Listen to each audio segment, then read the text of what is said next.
Hey guys, so today we're reading Numbers chapter 5, and today's verse of the day is Matthew 21 verse 13. It is written, He said to them, My house will be called a house of prayer, but you are making it a den of robbers. Amen. So today we're reading Numbers chapter 5. Numbers chapter 5. The Lord said to Moses, Command the Israelites to send away from the camp anyone who has a defiling skin disease or a discharge of any kind, or who is ceremonially unclean because of a dead body. Send away male and female alike. Send them outside the camp, so that they will not defile their camp where I dwell among them. The Israelites did so. They sent them outside the camp. They did just as the Lord had instructed Moses. The Lord said to Moses, Say to the Israelites, any man or woman who wrongs another in any way, and so is unfaithful to the Lord, is guilty and must confess the sin they have committed. They must make full restitution for the wrong they have done, add a fifth of the value to it and give it all to the person they have wronged.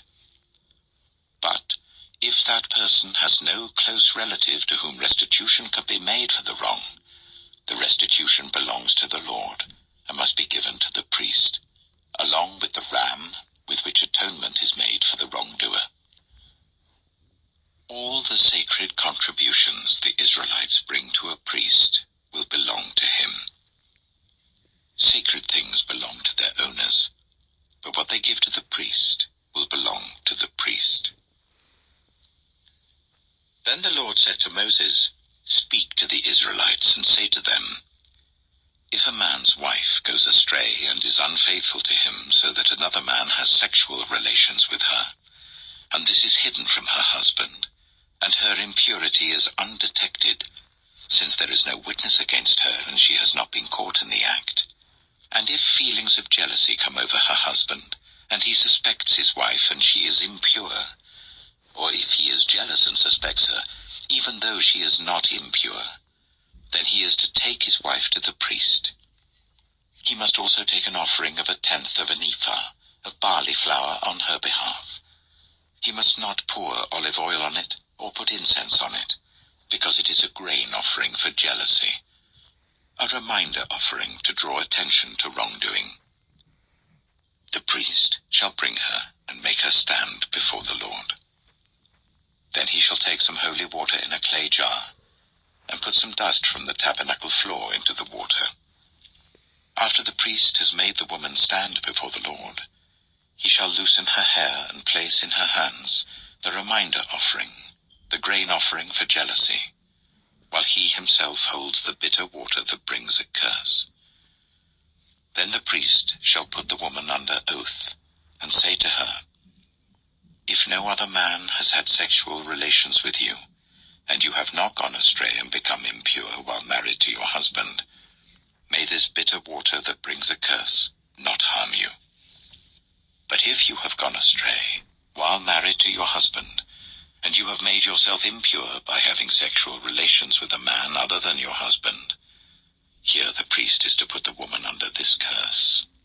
May the Lord cause you to become a curse among your people when he makes your womb miscarry and your abdomen swell.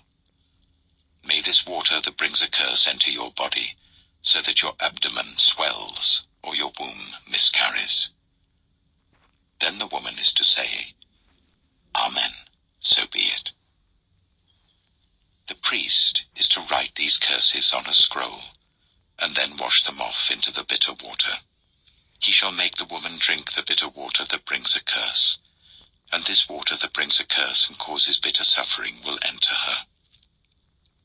The priest is to take from her hands the grain offering for jealousy, wave it before the Lord and bring it to the altar. The priest is then to take a handful of the grain offering as a memorial offering and burn it on the altar. After that, he is to make the woman drink the water. If she has made herself impure and been unfaithful to her husband, This will be the result. When she is made to drink the water that brings a curse and causes bitter suffering, it will enter her. Her abdomen will swell, and her womb will miscarry, and she will become a curse. If, however, the woman has not made herself impure, but is clean, she will be cleared of guilt, and will be able to have children. This, then, is the law of jealousy, when a woman goes astray and makes herself impure while married to her husband, or when feelings of jealousy come over a man because he suspects his wife. The priest is to make her stand before the Lord, and is to apply this entire law to her.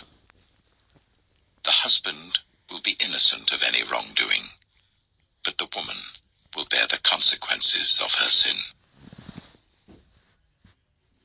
Amen. So that's Numbers chapter 5, and tomorrow we'll go read Numbers chapter 6. I'm going to end the video off here, and you guys have a blessed day. Amen.